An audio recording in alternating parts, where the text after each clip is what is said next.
A new book called A Circle of Chalk examines the difficult issues of infertility, IVF, and parental rights. So joining us today is the author, Christina McClelland, to discuss the moral and ethical challenges women face and how she brings this novel to life, or she brings this to life in her new novel, I should say. So what inspired you to write this book?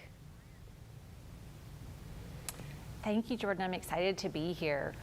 Real stories from women. I interviewed dozens and dozens of women for this book, and it's their stories that were the most powerful, right? So I wanted to write something that was based on true stories, but also something no one else was talking about. And no one is talking about embryo adoption, and yet it's a fast-growing industry and a fast-growing option for women dealing with infertility. And like I said, no one was talking about it. And so I just decided to dive right in, and it's fascinating. It's a fascinating topic. Well, I just learned that today too. I had no idea that was something that could be done.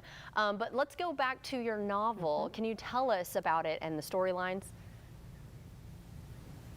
Right, so Jenna is our main character, and she is the modern woman that you know. She may be yourself, she may be your sister or friend or cousin that has everything, right? And she's put her career first, and now she's ready to start a family, and she's having difficulty.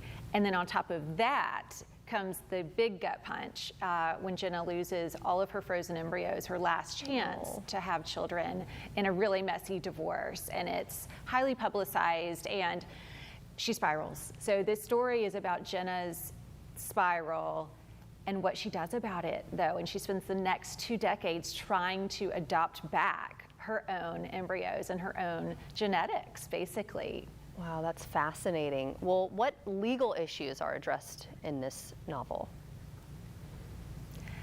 So like I said, remember, these are based on true stories. The entire book, including Jenna's own storyline, is a composite of many women's actual court cases. And going back to the 80s, actually. So it's really, like I said, you'll learn so much and when reading this book, but it's what A Circle of Chalk highlights is when science leapfrogs the legal system, right? And we see it in the technology sector all of the time. There's this new technological advance, and it's great. We use it for a lot of years, and only then in crisis, when something goes wrong, does our culture stop and say, oh, we need to evaluate this ethically or morally, and then only after that does the legal system step in.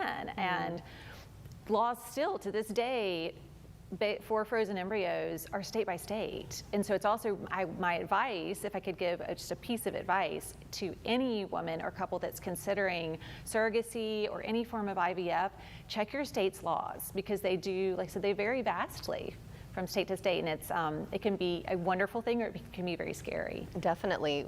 Would you say that's the biggest takeaway from your book, or is there anything else that you'd want to add?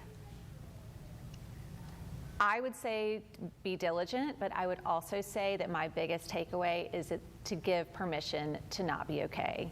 Right. I want women to read this book and see themselves. I want them to, again, see their sister, their friend, and say, it's okay that I've had 3 miscarriages and I'm depressed. Right. It's okay that I have feelings of hopelessness because all of my friends are having children and I'm not.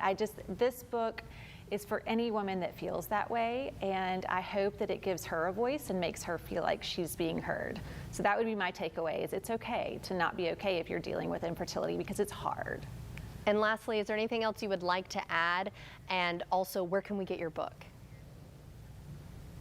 Yes, I would love. The best place to look for any information is on my website, it's ckmbooks.com, and you can find A Circle of Chalk really easily on Amazon, Barnes & Noble, and Apple. And then soon, the audiobook is coming out. I'm very excited about that, and that will be available on Audible and Apple as well.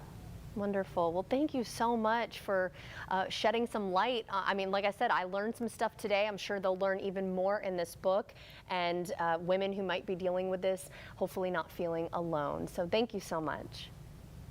Right.